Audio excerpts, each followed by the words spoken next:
Нова ликовна изложба се подготвува во фоајето на спомендомот Асном во Делчево. На 9 октомври со почеток во 20 часот ќе се отвори изложбата на слики на младиот и надежен уметник од Скопје Владимир Илиевски. Изложбата ја организира Националната установа Центар за култура Никола Јонков Апцаров. Сакам да истакнем во оваа прилика дека особено задоволство е нова исто така изложба која што е организирана од ликовната дејност од раководителот Александар Белогаски. И на оваа ликовна изложба ќе имаме гости исто така еден познат ликовен уметник, тоа е Владимир Илиевски, кој што ќе ги представи своите дела пред делчевската публика.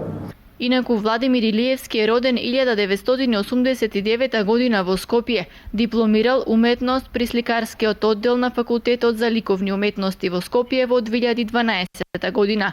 Реализирал десетина самостојни изложби во Македонија и Бугарија. Учествувал на повеќе групни изложби во Македонија, Хрватска и Грција, а добитник е и на 3 национални и една меѓународна награда. Неговата изложба во фоајето на спомендомот Асно за делчевската публика ќе биде отворена 10 дена.